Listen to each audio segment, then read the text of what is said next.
What's up mga tropa, at nandito na naman at nagbabalik. So kung napapansin nyo mga tropa, nandito na naman tayo sa bahay.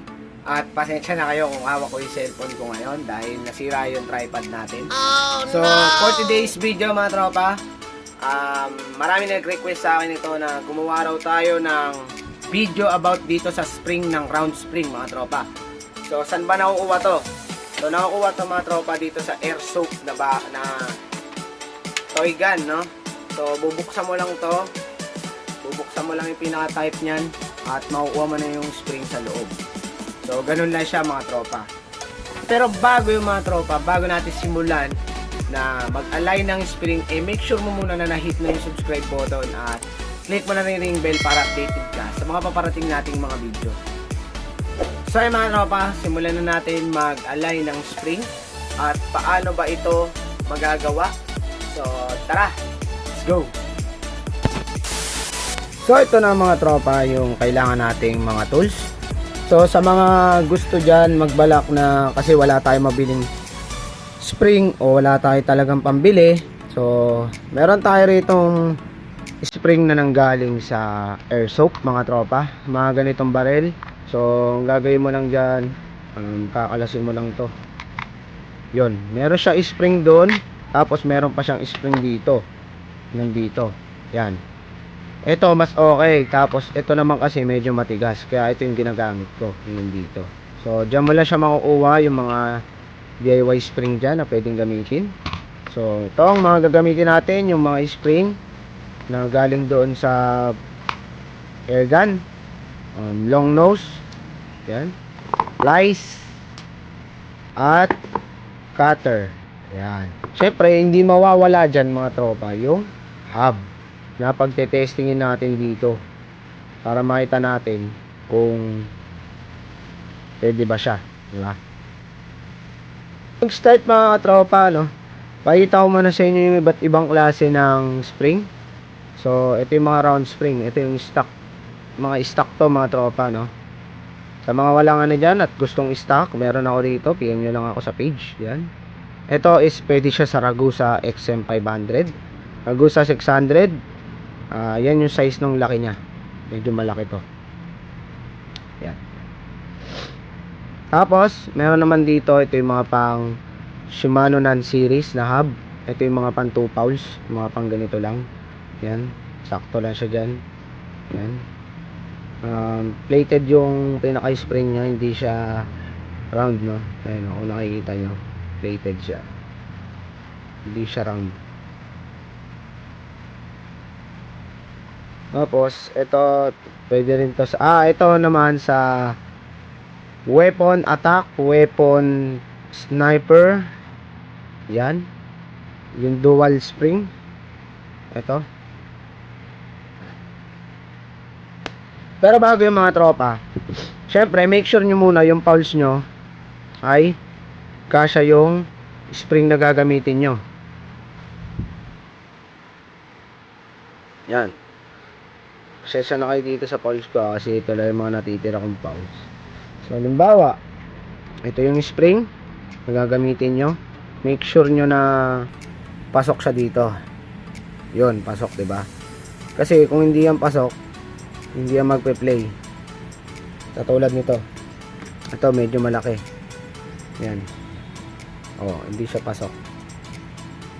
Hindi siya pasok dyan. So ito na mga tropa yung gagamitin natin. Siyempre kailangan mo yung pinaka pre-hub. Pre-hub. Ito yung hub na 2 pouls. Dito natin isa-sample. Yan. Sensya na kayo, medyo madumi to. So kailangan dyan ang liit ng pouls. Yan. So ang gagawin natin is susukatin natin kung paano ito masusukat. So kailangan isalpak mo yung pouls dyan, tapos yung gagamitin mong spring. Gaganito mo lang siya mga tropa. Papasok mo siya dito, lalayan mo para hindi tumalsik. Yan, pag ganun. Iurong mo yung pouls. Yun, pumasok na yung pouls. Yan, papasok na siya. Iikot mo lang. Ikot mo lang ganun, hawakan mo lang yung spring nya. kasi makakalas yan pag di mo hinawakan. So iikot mo pa rin na pag ganun. Yan, basta pumasok siya.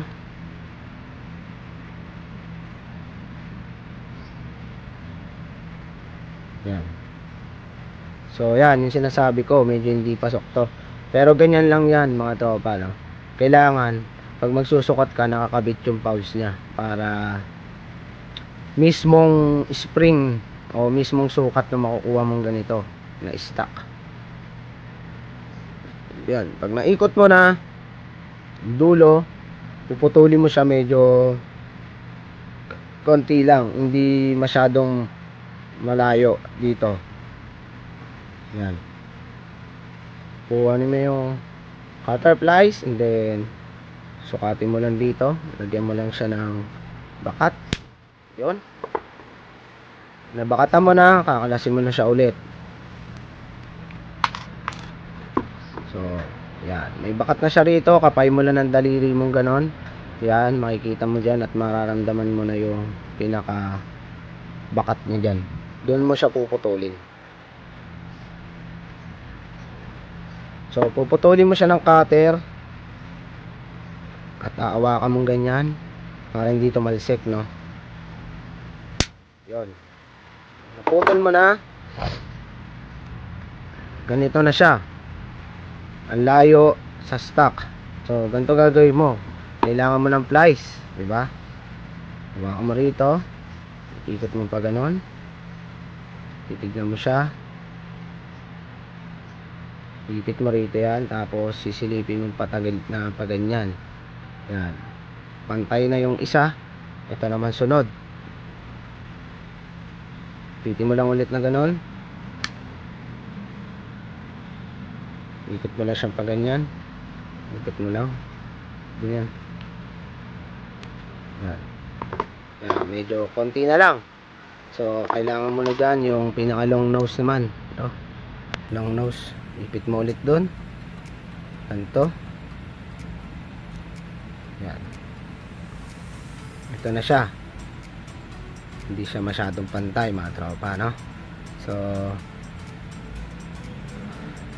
kailangan mo nang ipitin dito sa dalawa, tapos dito sa plies. Ibubuka mo siyang pag ganun, dahan-dahan, hindi mo siya pwedeng lakasan kasi matabingi. So ayan, medyo konti na lang, magpapantay na siya, no? So pero yung pinakabilog niya medyo oblong. Ito yung tulong ng plies ng long nose natin mga tropa. Iipitin mo lang dito yan, ng dahan-dahan lang, hindi mo siya kailangan lakasan, hindi mo siya kailangan pigain ng madiin dahil magdediretso yan. Yun, yan na, bilog na siya mga tropa.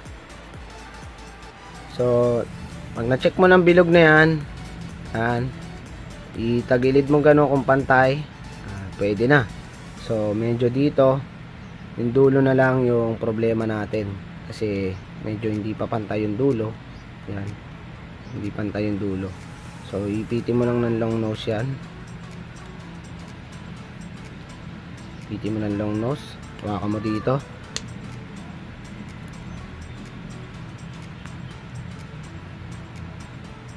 ikot mo lang pa ganito.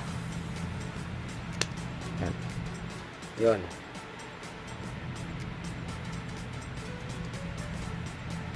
Yan, pantay na siya mga tropa, diba? Kung isipin mo yung ganito na siya, tapos diretso na siya, diba?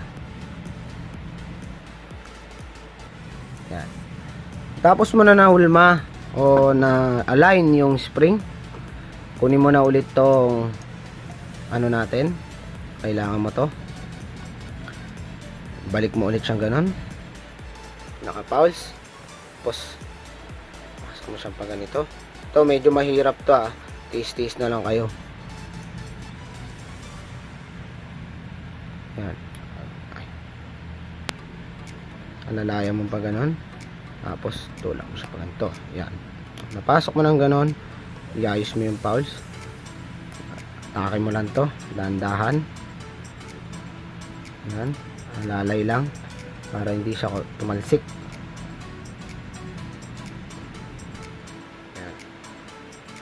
Kung hindi kaya ng daliri, gamitan ng ng long nose. Yan. Ito na siya, konti na lang. Tulak mo lang siyang ganun, takan mo lang ganun. Yan. So pag nakapasok na siyang ganyan, to medyo ano pa to, teka lang. Yan. Yun. Pag napasok na siyang ganyan, yan, pantay na. Kunin mo tong long nose para maikot mo siya.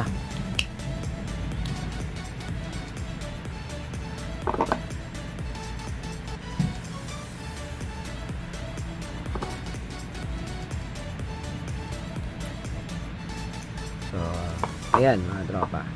So, pasensya na kayo rito dahil hindi pasok. Yung sinasabi ko, hindi siya pasok. Kaya, no?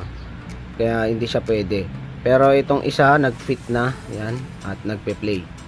So, ganun lang magulman mga tropa. Yan. Ganun lang magulman ng spring. Kung napansin nyo, pantay na pantay. So, yung isa kasi hindi kasya ito.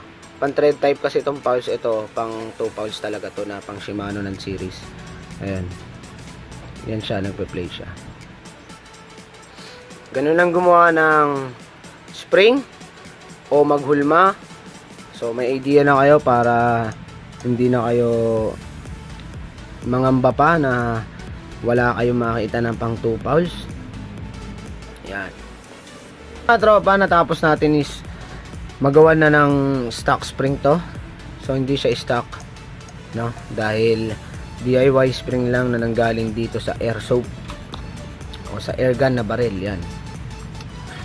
So parehan-pareha to sa mga Ragusa XM500, XM600, weapon sniper, weapon attack, Origin 8, ano pa ba?